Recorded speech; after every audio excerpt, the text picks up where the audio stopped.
तो कहानी की शुरुआत एक एमएमए फाइटर को दिखाते हुए होती है जिसका नाम है हियोन। आज उसने वर्ल्ड चैंपियनशिप जीत ली है, इसीलिए हर जगह आज उसके चर्चे हैं।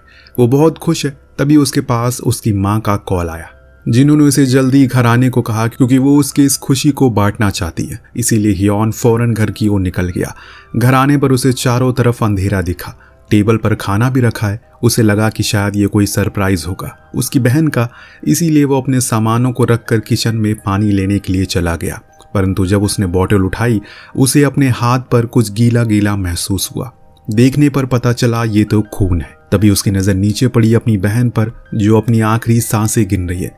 अपनी बहन की ऐसी हालत को देखकर उसे कुछ भी समझ नहीं आया कि ये सब क्या हुआ है। उसके आखिरी शब्द यही थे, उन्होंने माँ को भी मार दिया। और इतना सुनते ही हियोन की पूरी दुनिया उजड़ जाती है। तभी कोई आकर उस पर हमला कर देता है, लेकिन उसे मार पाना इतना आसान नहीं था क्योंकि वो एक एमएमए फाइटर है। इसीलिए जितनी भी लोग थे सभी को वो बड़ी बेरहमी से जान से मार डालता है। तभी उसकी नज़र पड़ी अपनी माँ पर, जिन्हें बड़ी ही दर्दनाक मौत नसीब हुई थी। पल भर में सब कुछ उजड़ गया। अगले दिन न्यूज़ में खबर फैल गई कि मशहूर एमएमए बॉक्सर हियोन को जेल हो गई है क्योंकि उन्होंने अपने घर में चोरी करने आए चोरों को जान से मार दिया है। सभी को इस सजा से बहुत ज्यादा एतराज था क्योंकि उन्होंने भी तो उसके परिवार को मारा था। तो ऐसे में इंसान क्या करेगा, उन कातिलों को छोड़ देगा। हियोन के ज्यादातर चाहने वाले जवान लड़के थे, जिसमें अधिकतर स्कूल के बच्चे थे जो उसके जेल जाने से नाखुश थे। और इस चीज में हम चियाओ को भी देखते हैं, जो हमारी कहानी का अहम किरदार होने वाला है। पर वो बहुत शरीफ और कमजोर लड़का है। उसका एक ही सपना है कि जल्दी से अपनी पढ़ाई खत्म करके एक अच्छी नौकरी करके अपने परिवार को एक अच्छी जिंदगी दे सके, क्योंकि उन्होंने उसे बड़ी ही मुशक्कत से पाला है। आज एक नया बच्चा क्लास में आता है जो अभी कुछ दिन पहले ही स्कूल की बॉक्सिंग चैंपियनशिप को जीता है और इसीलिए सभी उससे डरते हैं। लेकिन चाओ तो कुछ ज्यादा ही उसे देखकर डर रहा है, मानो कि उसने यमराज को देख लिया हो। अब कई दिन तक वो बच्चा बेशौक सभी को मारता पीटता रहता है और कोई कुछ नहीं कहता। लेकिन एक दिन उसकी नजर चाओ पर पड़ जाती, जिसे देखकर वो उससे कहता है, बेटा तू तो बचा रह गया, अब तेरी बारी है। तभी सामने बैठी एक लड़की बेशक को ऐसा करने से रोकती है क्योंकि वो किसी का कुछ नहीं बिगाड़ता है। ये चीज बेशक को और गुस्सा दिला देती है। वो उसे ही उल्टा जड़ देता है और कहता है कि वो लड़कियों को नहीं बख्शता। अब अपनी दोस्त पर हाथ उठाते हुए देखकर चाओ उसके हाथ पकड़ लेता है और बोलता है, उसे मत मारो, उसने कुछ नहीं किया। लेकिन अब बेशक का पारा गर्म हो गया है। वो उसे बड़ी ही बेरहमी से मारना शुरू करता है। उसकी ऐसी हालत को देखकर कोई भी आगे नहीं आता क्योंकि उन्हें पता था कि अगर कोई आएगा तो उसका भी वही अंजाम होगा। अंत में बड़ी ही मुश्किल के साथ वो हिम्मत करता है उठने की, और इस बारी उसके हाथ में एक पेन थी, जिसे दिखाकर वो बेशक से कहता है उसे छोड़ दे। लेकिन बेशक तो उल्टा उस पर हंसने लगता है क्योंकि उसे यकीन ही नहीं हो रहा है कि चाओ को भी गुस्सा आ सकता है। तभी गुस्से में चाओ उसकी आंख में वो पेन घुसा देता है, जो देख सभी हक्के बक्के रह जाते हैं कि उसने ये क्या कर दिया। अब बेशक तो अंधा हो चुका है, लेकिन जिंदगी अब चाओ की अंधेरे से भरने वाली है क्योंकि कोर्ट के ऑर्डर के बाद उसे जेल भेज दिया जाता है। पर हैरानी की बात यह थी कि उस बस में हियोन भी था, वही बॉक्सर जिसे हमने कहानी की शुरुआत में देखा था। यानी कि दोनों ही जेल जा रहे हैं सजा काटने के लिए। तो देखते हैं कि अब आगे क्या होता है, क्योंकि इस जेल की जिंदगी किसी स्कूल जैसी नहीं होती। वहां तो बेशक से भी ज्यादा खतरनाक मुजरिम होंगे जो शायद चाओ का जीना हराम कर दे। जेल में आते ही कुछ लड़के चाओ को परेशान करना शुरू करते हैं, लेकिन समय के साथ वो ये जान जाता है कि अगर यहाँ पर सरवाइव करना है तो किसी ग्रुप में शामिल होना पड़ेगा। वो एक अच्छा सा ग्रुप देखकर उसमें शामिल हो जाता है। उसके साथ और भी लड़के थे, जिसे वो लोग बताते हैं कि अगर तुम्हें यहाँ पर मारपीट से बचना है तो 3 लोगों से बच कर रहना, जिसमें पहला तो बहुत ही खतरनाक है, वो जिसे चाहता है मार देता है। लेकिन जो तीसरा है वो थोड़ा शांत है, लेकिन उसे कोई जीत नहीं पाया। यहाँ बात हियोन की हो रही है। सभी को पता है कि वो एक फाइटर है, इसीलिए अब सब उससे दूर रहते हैं। एक दिन जब ये लोग फुटबॉल मैच खेल रहे होते हैं तो इनके पास लड़कों की कमी हो जाती है। तो ये लोग नए आए कैदियों में से 2 कैदियों को बुलाते हैं, जिसमें चाओ भी था। लेकिन चाओ के लिए गेम बहुत नया है, इसीलिए वो सही से खेल नहीं पाता और गलती से उस बदमाश लड़के को ही लात मार देता है। फिर क्या होना था, वो सभी उसे उठाकर मारते हुए अंधेरे कमरे में ले जाने लगते हैं। तभी पीछे हियोन उन्हें देख लेता है। वो सभी सीधे खड़े हो गए और ऐसा दिखाने लगे जैसे मानो वो कुछ कर ही नहीं रहे हो। चाओ को भी समझ आ गया अगर कोई है जो उसे बचा सकता है तो वो हियोन ही है। इसीलिए वो भागते हुए उसके पास गया और उसे विनती करने लगा उसे बचा ले, ये लोग उसे मार देंगे। हियोन उस ग्रुप को समझाता है कि ये अभी नया है और नए आए कैदियों से गलती होना लाजमी है, इसीलिए उसे कुछ मत कहो। लेकिन जो ग्रुप लीडर था वो हियोन से ही भिड़ जाता है। लेकिन वो जितनी भी कोशिश करता उसे मार नहीं पाता, जिसे थक कर आखिरकार हियोन सिर्फ उसे एक पंच मारता और वो वहीं गिर पड़ता है। ये देख चाओ समझ गया कि वो कितना ज्यादा ताकतवर है। कि आखिर इस जेल में लोग उससे क्यों डरते हैं। लेकिन आज तो वो बच गया, बार बार वो नहीं बचेगा। ऊपर से अब हियोन तो उसके पीछे ही पड़ गया। अब उसे भी और ज्यादा गुस्से में है वो कि उससे बेइज्जती जो करवाई थी, इसीलिए हमेशा वो उसी की फिराक में रहता है। एक दिन जब ये लोग क्लास में थे तो चाओ को खबर आती है कि कोई उसे मिलने आए। वो भी हैरान था कि कौन आ सकता है उसे जेल में। उसकी माँ तो बीमार रहती है और उनके सिवा कोई है नहीं उसका। उसे पता चला ये तो बेशौक है जो अपना गुस्सा निकालने आए। वो उसे धमकाता है कि जिस दिन वो बाहर निकलेगा वो उस दिन उसकी जिंदगी का आखिरी होगा। और उसकी इस धमकी को सुन बेचारा चाओ तो रोने लगता है। वो उसे माफी मांगता है कि वो ऐसा ना करे, वो अपनी माँ का एक लौता बेटा है। तो बेशौक कहता है वो घबराए नहीं, उसकी माँ के सामने ही वो उसे मारेगा, बस वो किसी तरह बाहर आ जाए। उसने उसकी एक आंख फोड़ी है, वो दोनों फोड़ेगा। और उसकी ये धमकी चाओ को पूरी तरह से तोड़ देती है। अब उसके अंदर डर पैदा हो चुका है, उसी को लेकर वो जी रहा है। लेकिन एक दिन जब उसने हियोन को ग्राउंड में रनिंग करते हुए देखा तो समझ में आया कि वो आखिर इतना क्यों स्ट्रांग है।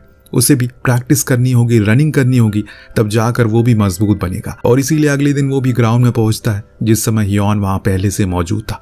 वो उसके आगे पीछे घूमने लगता है, लेकिन हियोन हर बारी उसे इग्नोर करता है।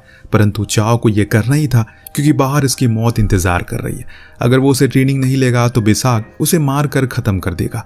इसीलिए हर दिन वो सुबह सुबह उसके पास चला जाता है, जो देख एक दिन हियोन उसे कह ही देता है कि वो उसे कोई ट्रेनिंग नहीं देगा क्योंकि वो अगर लड़ना सीख गया तो कमजोर और मासूम लोगों पर अपनी ताकत आजमाएगा, जो कि वो होने नहीं देगा। इसीलिए यहाँ से चले जाए। लेकिन चाओ उसे समझाता है कि वो बहुत मुश्किल में है, इसीलिए वो वादा करता है कि वो सिर्फ अपनी सुरक्षा के लिए ये सब सीखेगा, वरना बाहर जाने पर लोग उसे मार देंगे। मेरी लाइफ बहुत कठिन है, सब लोग मेरा मजाक बनाते हैं, मैं तुमसे रिक्वेस्ट करता हूँ कि मुझे सिखा दो। मैं बस अपनी पढ़ाई पूरी करना चाहता हूँ, पढ़ाई करके अपने लिए एक जॉब ढूंढना चाहता हूँ, अपनी माँ का ख्याल रखना चाहता हूँ।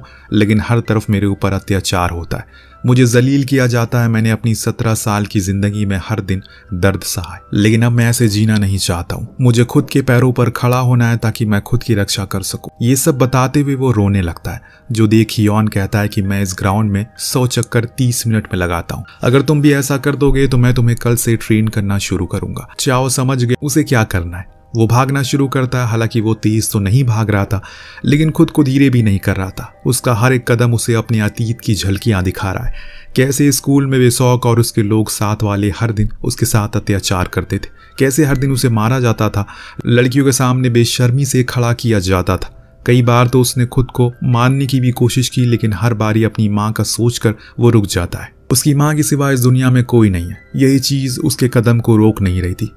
और इस चीज को देखकर हियोन भी हैरान था। वो समझ गया कि इस लड़के के साथ बहुत बुरा हुआ है। वो उसे रुकने को कहता है, परंतु वो फिर भी नहीं रुकता। लेकिन अंत में जाकर वो खुद ही गिर पड़ा और रोने लगा, क्योंकि जब जब वो याद उसके जहन में आती है तब वो बुरी तरह से टूट जाता है। हियोन पूरी तरह उसी के बारे में सोचता रहता है। फिर अगले दिन जेलर से मिलने गया। दरअसल वो एक नामी कैदी था, इसीलिए उसके पास कुछ एक्स्ट्रा अथॉरिटीज थी, जिसके कारण उसे इस जेल में रहने में ज्यादा कोई परेशानी नहीं होती। उसने जेलर से बोला कि वो चाहता है कि वो चाओ को उसके सेल में शिफ्ट कर दे। अब उसकी ये हाजिरी मान ली जाती है, जिसके बाद अब चाओ की ट्रेनिंग शुरू होती है। वो हर दिन जल्दी सुबह उठा करता है, फिर पुशअप करता है, रनिंग करता है, कई तरह की अलग अलग एक्सरसाइज करता है। लेकिन शुरुआत में उसकी हालत बहुत बेकार थी, वो कोई भी चीज ढंग से नहीं कर पाता था। लेकिन धीरे धीरे समय के साथ वो बेहतर बनता चला गया, और इसी को तो सब्र का फल कहते हैं, जो कि चाओ को मिल चुका है, क्योंकि वो अब सीख चुका है खुद की सुरक्षा करना। पर जैसे जैसे वो ताकतवर हो रहा है, बाहर उसकी मौत दुगनी ताकतवर होती जा रही है। यानी कि बेशक जो कि अब शहर में मारपीट करना शुरू कर देता है, चोरियां करता है। और ऐसे ही एक दिन एक माफिया की नजर उस पर पड़ गई, जिसने उसे एक लिफाफा दिया और कहा कि ये बस शुरुआत है, अगर वो उसके साथ शामिल हो जाए तो ऐसे न जाने कितने लिफाफे उसे मिलेंगे। और इस ऑफर को बेशक मान जाता है। फिर कुछ ही दिन में पूरे शहर में उसका आतंक का डंका बोलने लगता है, हर तरफ उसकी बात चलने लगती है, लोग उसे डरने लगते। यहाँ चाओ भी कहाँ पीछे था। और इस बारी जब लियोन के दोस्त उसे परेशान करते हैं, वो उसे बचाने जाता है और एक ही घूसे में उस लड़के को नीचे गिरा देता है, जो देख लियोन समझ गया अब चाओ पहले जैसा नहीं रहा। लेकिन खुशी के दिन बस कुछ ही समय तक थे, क्योंकि एक हफ्ते बाद हियोन को दूसरी जेल में डाल दिया जाता है, जो सुनने के बाद वो मायूस हो गया और अब उसका ध्यान प्रैक्टिस में नहीं लग रहा है। जिस चीज को देखने के बाद हियोन ने उससे कहा हमेशा वो उसकी रक्षा करने के लिए नहीं होगा, यहाँ उसे खुद की रक्षा करनी होगी, पर उसे एक वादा करना होगा, वो ट्रेनिंग कभी नहीं छोड़ेगा, हमेशा जल्दी उठेगा और जो आज कर रहा है वो हर दिन करेगा, और तभी जाकर आज की तकलीफ आगे जाकर उसके सर का ताज बनेगी। अगले दिन वो लियोन के पास गया और उसे उस दिन जो कुछ भी किया उसे माफ़ी मांगा। उसका कहना था कि उसके लोग ही उसके दोस्त को तंग कर रहे थे, इसीलिए उसने ये कदम उठाया।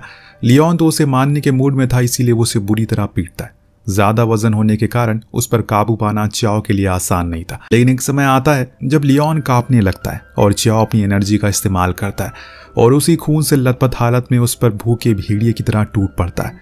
लियोन ने अंत में हार मान ली, लेकिन चाओ रुकने का नाम नहीं ले रहा है। जो देख वहां बैठे सभी कैदी हैरान थे कि ये क्या बंदा है यार। इतने में वहां पर हियोन आकर उसे रोक लेता है। धीरे धीरे अब चाओ बेहतर बनता जा रहा है, इसीलिए हियोन भी उसकी ट्रेनिंग और हार्ड कर देता है। कभी कभी तो ऐसा होता है कि हियोन खुद ही हार जाता है। जो देख वो समझ गया उसने एक शार्क को तैयार किया है जो अब शिकार करने के लिए तैयार है। अब हियोन का इस जेल में आखिरी दिन था, इसीलिए चाओ मायूस हो जाता है। लेकिन वो उसे इतना ही कहता है, हमेशा ट्रेनिंग करते रहना, ये तुम्हारी ताकत और बरकरार रखेगी। तुम्हें पता है शार्क के पास ब्लेडर नहीं होता, इसीलिए वो हमेशा तैरती रहती है।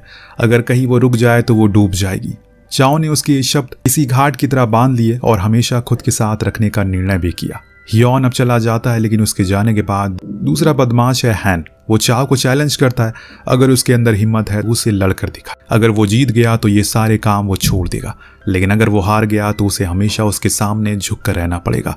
चाओ ने थोड़ा ठहराव लिया और बाद में हाँ कह दिया, लेकिन उससे पहले एक बार फिर बेशक उससे मिलने आता है और एक अलग अवतार में। अब वो एक मामूली लड़का नहीं रहा, इस शहर का माफिया बन चुका है। उसका सिक्का चलता है शहर में और इसीलिए इस बारी वो उसे और डराता धमकाता है। लेकिन जब चाओ ने उसके मुंह पर उसकी बात का जवाब दिया तो वो दंग रह गया। इसे इतनी हिम्मत कहां से आ गई। जाते जाते उसने उससे कहा, अब तुझसे लड़ने में मजा आएगा, बाहर इंतजार करूंगा तेरा। फिर हम हैन और चाओ की लड़ाई को देखते हैं। दोनों अपनी पूरी जान लगा देते हैं एक दूसरे को हराने के लिए, पर हान ज्यादा फुर्तीला और तेज था। इसके कारण वो हर बारी अपनी पैतरे से जीत जाता है। वहीं चाओ के पास उसकी ना हार मानने वाली जिद थी जो उसे हर बारी दोबारा खड़ा कर देती है।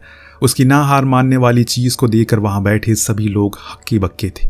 फिर अंत में उसी पैतरे के चलते जो हियोन ने उसे सिखाया था, यानी कि जब सामने वाला थक जाए तब अपना सबसे शक्तिशाली वार करो। यहाँ चाओ ने भी वही किया, जिससे हान की रीढ़ की हड्डी में चोट आ गई और फिर उसका पैर भी टूट गया, जिससे वो दोबारा खड़ा ही नहीं हो पाया। कुछ इस तरह से वो उस लड़ाई को जीत गया और इसके बाद अब हैन को अपना किया हुआ वादा निभाना पड़ा। वो ये था कि जेल में अब सब लोग एक साथ मिलकर रहेंगे, अब कोई किसी को तंग नहीं करेगा। ऐसे ही समय बीतता चला गया। फिर वो दिन आ गया जब चाओ को आज़ाद होना था, लेकिन जेल से बाहर जाने से पहले वो उसी ग्राउंड में गया जहाँ की मिट्टी की खुशबू उसे हर बारी ये एहसास दिलाती है इंसान ही है, चाहे वो खुद को मोम से पत्थर बना सकता है, बस एक जिद चाहिए उसे कभी हारने नहीं देगी, कभी ये एहसास ना होने दे कि वो जिंदगी में कुछ भी कर सकता है। अब जेल से बाहर वो निकल गया, लेकिन असली लड़ाई तो अभी बाकी है। इसमें जीत या हार नहीं, बल्कि मौत या जिंदगी का फैसला होना बाकी है। तो बेशौक बाहर खड़ा उसका इंतजार करता है, जिसे देखकर चाओ ने सिर्फ एक ही सवाल किया कि मैंने तो कभी उसका कुछ नहीं बिगाड़ा, उसे कभी परेशान नहीं किया या फिर उसे लड़ा नहीं, तो वो उसे हमेशा क्यों मारता रहता था।